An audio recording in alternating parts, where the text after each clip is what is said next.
तो वही भारत में आतंक फैलाने का मंसूबा पाले आतंकियों को गृह मंत्रालय ने अपने रडार पर लेना भी शुरू कर दिया है।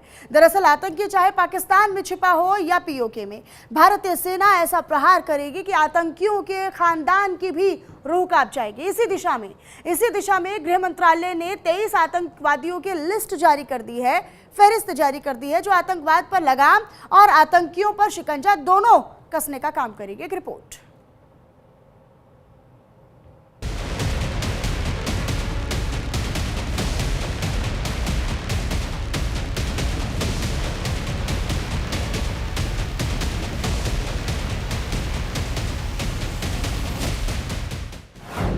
केंद्र सरकार का आतंक पर कड़ा प्रहार।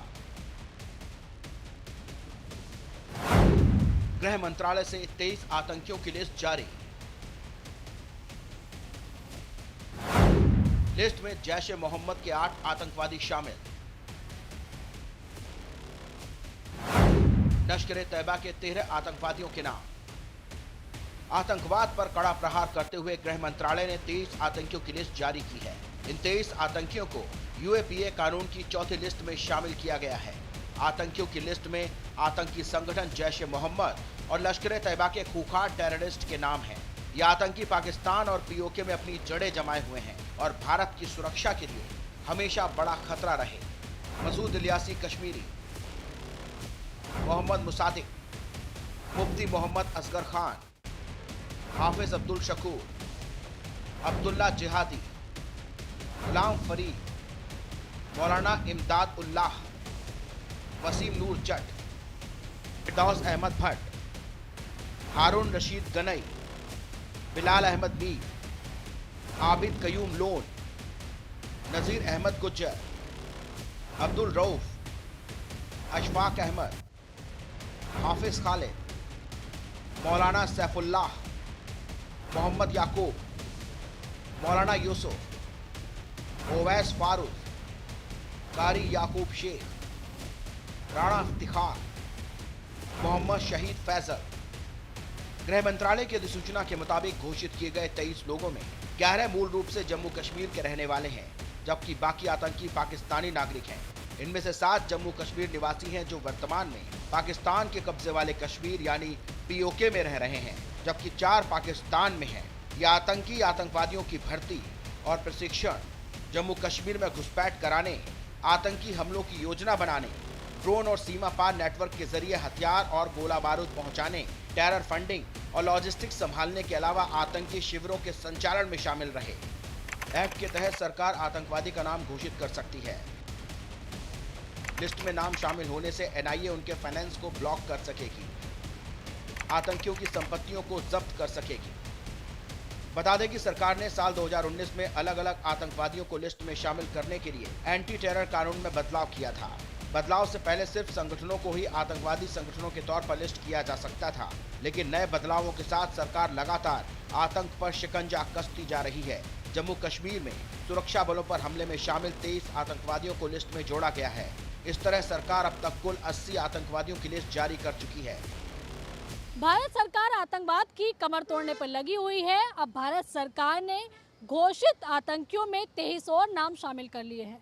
यूएपीए के तहत जो है अभी जो संख्या है बढ़कर 80 हो चुकी है, जिसमें 23 आतंकवादियों को आतंकी घोषित कर दिया गया है। ये नामित आतंकी घोषित हो चुके हैं। और आपको बताते चलें कि अब एनआईए भी इनके जो वित्तीय ट्रांजैक्शन है उन पर उनका फोकस रहेगा। इस पर भी कार्रवाई करती हुई एनआईए नजर आएगी। और जैश ए मोहम्मद, लश्कर ए तैयबा जैसे संगठन जो है इसमें शामिल हैं। और लगातार भारत सरकार ये कह रही है कि आतंकवाद की कमर तोड़नी है, कोई भी आतंकवादी भारत को नुकसान नहीं पहुंचा पाएगा। और इसीलिए लगातार यूएपीए में संशोधन भी किया गया था और संशोधन के बाद एक ये बड़ी कार्रवाई घोषित आतंकियों के खिलाफ भारत सरकार की मानी जा रही है।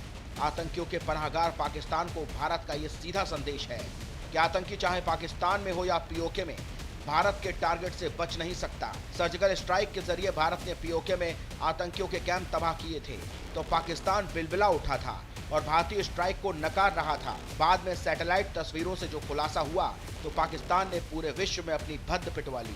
केंद्र की मोदी सरकार आतंक और आतंकवादियों के आकाओं के लिए काल है और आतंकवादियों को सीधा संदेश है, वो दिन दूर नहीं जब भारतीय सेना उन्हें जहन्नुम पहुंचा देगी। बस जरूरत है एक बार फिर से आतंक के सफाई के लिए जबरदस्त ऑपरेशन चलाने की। एजेंसियां लगातार इनपुट दे रही हैं और सटीक जानकारी मिलते ही इन आतंकियों के बच निकलने के सारे रास्ते बंद हो जाएंगे और आतंकियों के परखच्चे उड़ाने में सेना को जरा भी वक्त नहीं लगेगा। भारत में आतंक फैलाने के पाक के मंसूबे भारत ने पहले भी रौंदे हैं और अब एक बार फिर आतंकवाद को जड़ से उखाड़ फेंकने के लिए तैयारी जारी है।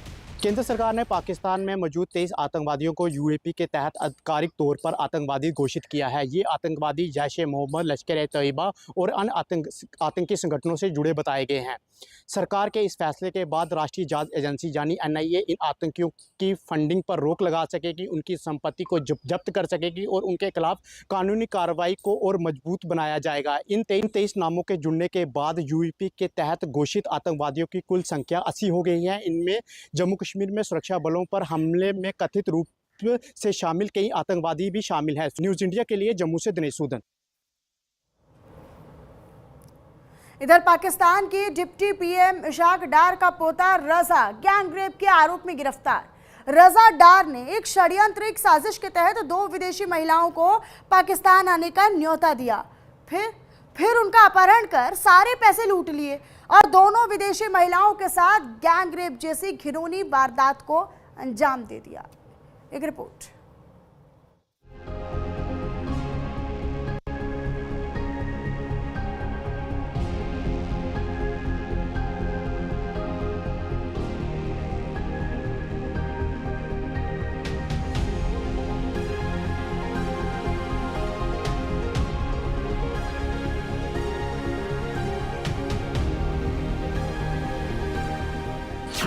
पाकिस्तान के रहनुमाओं का दागदार खून।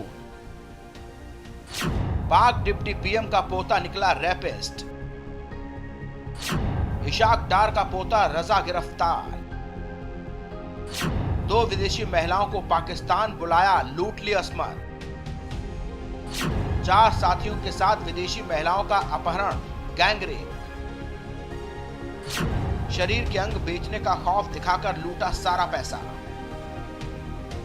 पाकिस्तान एक मुल्क नहीं बल्कि आतंकवादियों के सिर छुपाने का अड्डा है। पाकिस्तान में मेहमान नवाजी इज्जत लूट कर की जाती है। पाकिस्तान मेहमान बनाकर बुलाता है, फिर अपहरण करके लूट लेता है। पाकिस्तान के झांसे में जो आया उसने अपनी इज्जत गंवाई, असमत गंवाई, रुपए पैसे गंवाए। और ये काम कंगाल पाकिस्तान के अपराधी नहीं बल्कि सफेद पोश भेड़ियों के रिश्तेदार कर रहे हैं। यही हुआ नीदरलैंड की रहने वाली महिला स्टेफनी अदनारा मारून और वेनेजुएला की रहने वाली महिला एस्ट्रीड रॉबिन्सन ब्राचो के साथ। पाक डिप्टी पीएम के पोते रजा ने सिंगापुर में दोनों महिलाओं से मुलाकात की, उन्हें अपने रसूख का जलवा दिखाया और पाकिस्तान आने का न्योता दिया। वीजा की समस्या बताने पर सफेदपोश रसूखदार के पोते ने उन्हें वीजा दिला दिया। दोनों महिला देश के डिप्टी पीएम के पोते के बहकावे में आ गईं और डिप्टी पीएम के पोते रजा से मिलने के लिए पाकिस्तान पहुंच गए। उन्हें क्या मालूम था कि रजा उनकी इज्जत लूटने, उनका पैसा लूटने के साथ ही उनके अपहरण का पूरा षड्यंत्र बना कर बैठा है। जैसे ही दोनों महिला पाकिस्तान के लाहौर पहुंची, रजा ने अपना असली रंग दिखा दिया और दोनों विदेशी महिलाओं को अपने 4 अन्य साथियों के साथ मिलकर अपहरण कर लिया और लाहौर के एक खाली पड़े मकान में ले जाकर गैंगरेप जैसी घिनौनी और संगीन वारदात को अंजाम दिया।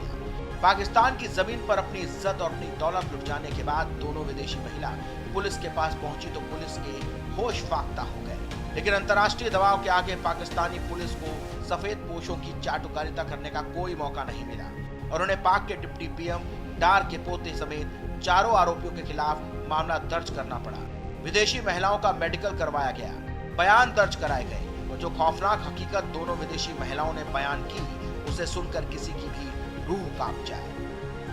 कैद के दौरान इशाक डार के करीबी रिश्तेदार मोहम्मद रजा डार के 3 साथियों ने गैंगरेप और अप्राकृतिक रेप किया, पैसे का दबाव बनाते रहे और धमकी दी अगर वो और पैसा नहीं देती हैं तो उन्हें मारकर उनके शरीर के अंगों को बेच दिया जाएगा। लाहौर पुलिस की एफआईआर रजा डार की करतूतों को बताने के लिए काफी नहीं है। उन विदेशी मेहमानों पर न जाने क्या क्या गुजरी होगी जो एफआईआर के कुछ पन्नों में नहीं लिखी जा सकती। उनको जीवन भर के सदमे और दर्द की कोई दवा नहीं है। उन्हें पछतावा है कि वो पाकिस्तान क्यों गए। दरअसल विदेशी लड़कियों के रजा डार पर भरोसा करने की एक बड़ी वजह ये भी थी कि वो इशाक डार जो सिर्फ पाकिस्तान के डिप्टी पीएम और विदेश मंत्री नहीं बल्कि नवाज शरीफ के सगे समधी भी हैं। उनका पोता उन्हें पाकिस्तान आने का न्योता दे रहा है, लेकिन काश उन्हें पाकिस्तान के दोगलेपन का पता होता। उन्हें पता होता पाकिस्तान आतंकियों का पनाहगार है। उन्हें पता होता कि पाकिस्तान में मेहमान नवाजी में इज्जत दी नहीं जाती बल्कि इज्जत लूट ली जाती है। Bureau report, news India. तो वही भारत ग्रीनफील्ड रिफाइनरी के क्षेत्र में एक बड़ी छलांग लगाते